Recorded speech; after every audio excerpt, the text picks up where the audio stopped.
तीन दामाद की सास पार्ट 2। अब तक आपने सुना कि कावेरी जी अपनी तीनों बेटियों ईशा, मोहिनी और सुहाना की शादी तीन घर जमाई लड़कों के साथ करवा देती हैं। उन्हें लगता है कि ये लड़के शायद घर का कामकाज संभाल लेंगे, लेकिन उनके तीनों घर जमाई बहुत आलसी थे।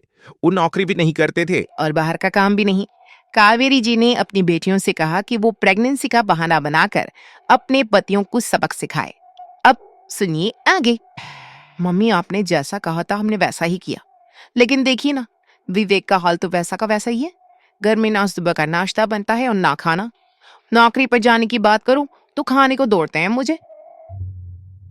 हाँ मम्मी, मैंने भी सुमित को कितनी बार कहा कि अगर नौकरी नहीं करनी तो कोई छोटी सी दुकान ही खोल लो। घर का खर्चा कैसे चलेगा? देखो दोपहर के 12 बजने आए और जनाब अभी तक सो रहे हैं। हाँ मम्मी, ईशा और सुहाना ठीक कहती हैं। अविनाश का भी यही हाल है।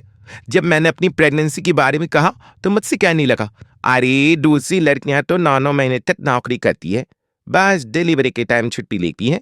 मोहिनी, तुम भी नौकरी करो। अब मुझे कहाँ नौकरी मिलेगी? मम्मी बताओ अब मैं क्या करूं? हे भगवान, क्या सोचकर घर जमाई दामाद लाई थी मैं कि मेरी बेटियां मेरे पास रहेंगी और खुश रहेंगी। लेकिन इन आलसी दामादों ने तो हमारी जिंदगी को भी प्रॉब्लम में डाल दिया है। मैं तो कहती हूँ मम्मी, हम लोग वापस अपनी जॉब पर जाना शुरू कर देते हैं। बता देते हैं इन लोगों को कि हमने प्रेगनेंसी का बहाना किया है।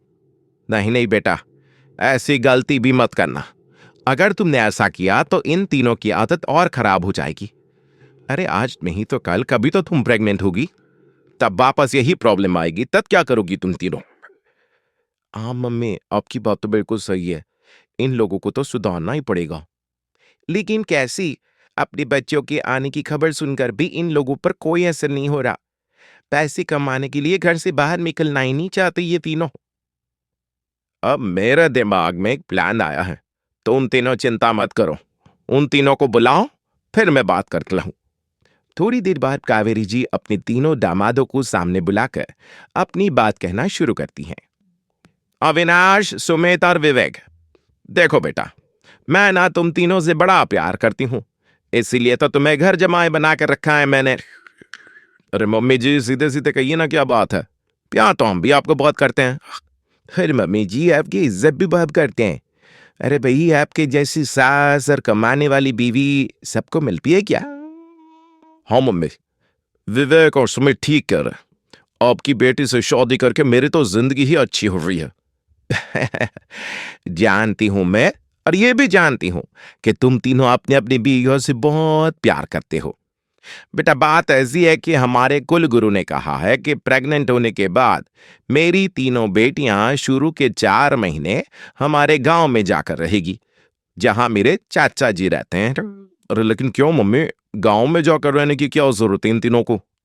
वो क्या है ना बेटा, हमारे परिवार को एक श्राप है। अगर मेरी बेटियों ने यहां पर बच्चा पैदा करने की कोशिश की तो उनके बच्चों को कुछ भी हो सकता है। इसलिए अब से लेकर 4 महीने पूरे होने तक इन्हें गांव वाले घर में रहना पड़ेगा। हाँ तो इसमें प्रॉब्लम क्या है मम्मी जी? हम भी वहां जाकर रहेंगे, पिकनिक मनाएंगे। अरे भाई बीवी जा, हम भी वहां।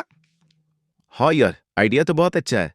शहर की जिंदगी में रह रहकर परेशान हो चुके हैं, अब कुछ दिन गांव में बिताएंगे। तुम लोग समझने की कोशिश क्यों नहीं करते? तुम में से कोई भी वहां नहीं जा सकता, और मैं यहां रहूंगी ना तुम तीनों के साथ। 4 महीने की तो बात है, उसके बाद ये तीनों ही लौट कर आ जाएंगी। ठीक है मम्मी जी, अब हमारे बच्चों का सवाल है तो ये तो करना ही पड़ेगा। कावेरी अपनी तीनों बेटियों को कुछ दिन के लिए घर से बाहर कहीं दूसरे शहर में रहने के लिए भेज देती है।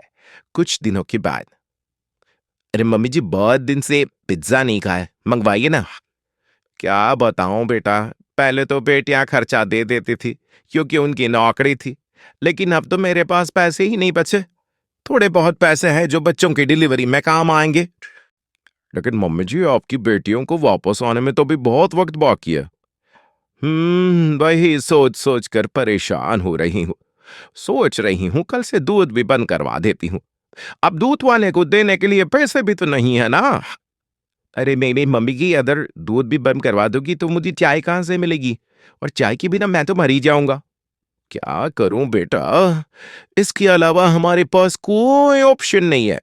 मेरे पास पैसे ही नहीं बचे हैं। इस तरह कावेरी जी धीरे धीरे अपने तीनों दामादों को पैसे देना बंद कर देती हैं और घर में खाने पीने की चीजें लाना भी बंद कर देती हैं। अब वो तीनों बुरी तरह से परेशान होने लगे थे और इसलिए एक दिन तीनों प्लान करके घर से बाहर निकलते हैं और बाजार में जाने के बाद, यार अच्छा खाना खाए हुए कितने दिन हो गए, पता नहीं कब अच्छा खाना मिलेगा।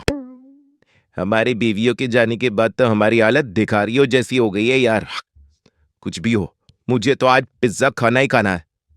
जेब में 1 रुपया नहीं और पिज्जा खाना, कहां से आएंगे पैसे? अरे देख वहां सामने बोर्ड पर क्या लिखा हुआ है, कंप्यूटर पर काम करने के लिए एक आदमी की आवश्यकता है। भाई मैं तो जा रहा हूं, काम करूंगा और शाम तक पैसे लाकर आराम से पिज्जा खाऊंगा। जा जा, तुझे कोई काम नहीं देने वाला, हम तो घर जा रहे हैं। चल भाई सुमित। सुमित और अविनाश वहां से चले जाते हैं और विवेक उस कंप्यूटर शॉप पर सारा दिन काम करके 5,000 रुपए कमाकर घर लौट कर आता है और अपने खाने के लिए अच्छी अच्छी चीजें भी लेकर आता है। ये देखकर विवेक और सुमित के दिल में भी कुछ पैसे कमाने की इच्छा जागती है। अरे सुबह सुबह कमा चल दिए तो? मम्मी जी एक बहुत अच्छी जगह मिली है, कंप्यूटर पर काम करने के 5,000 मिले थे कल मुझे। अगर रोज काम करूंगा तो पूरे 40,000 की तनख्वाह। अरे वाह, ये तो बहुत अच्छी बात है दामाद जी, आपको जाना ही चाहिए। सुमित और अविनाश विवेक को इस तरह तरक्की करते देखकर परेशान हो जाते हैं और वो दोनों भी काम की तलाश में निकल पड़ते हैं। धीरे धीरे उन दोनों को भी काम मिल जाता है। अब कावेरी के तीनों दामाद छोटी मोटी नौकरी करके अच्छा पैसा कमाने लगे थे। एक दिन कावेरी उन्हें अपने पास बुलाती है। अरे वाह, विवेक 40,000 कमा लेता है, अविनाश 60,000 और सुमित तुम भी 40,000 के आसपास कमा ही लेते हो। कुल मिलाकर तुम अच्छे खासे पैसे कमा रहे हो बेटा। हाँ मम्मी जी, बहुत मजा आता है जब महीने के एंड में मोटी रकम हाथ में आती है। पूछिए मत मम्मी जी, घर में रहकर रोटी बना बनाकर और तो जैसा महसूस होने लगा था मुझे तो। हाँ बेटा, तुम तीनों की बात तो बिल्कुल ठीक है और जानते हो अब तुम तीनों की पत्नियां भी वापस लौट कर आने वाली है। लेकिन मम्मी जी, अभी तो उन्हें गए सिर्फ 2 महीने हुए हैं, आपने तो कहा था वो 4 महीने के बाद लौट कर आएंगी। ऐसा कुछ नहीं है बेटा, मैं सिर्फ तुम तीनों को सबक सिखाना चाहती थी कि आदमी घर में बैठकर बीवी की कमाई खाता हुआ अच्छा नहीं लगता। इस दुनिया में हर इंसान को मेहनत करनी चाहिए, काम करना चाहिए, चाहे वो औरत हो या आदमी, ताकि अपने परिवार को संभाल सके। कावेरी की बात सुनकर उन तीनों को अपनी गलती का एहसास होता है और कावेरी उन्हें सच बता देती है कि ईशा, सुहाना और मोहिनी शहर में ही कहीं दूसरी जगह रह रहे थे। शाम के वक्त उन तीनों की पत्नियां लौट कर आ जाती है और कावेरी जी का परिवार एक खुशहाल परिवार की तरह रहने लगता है।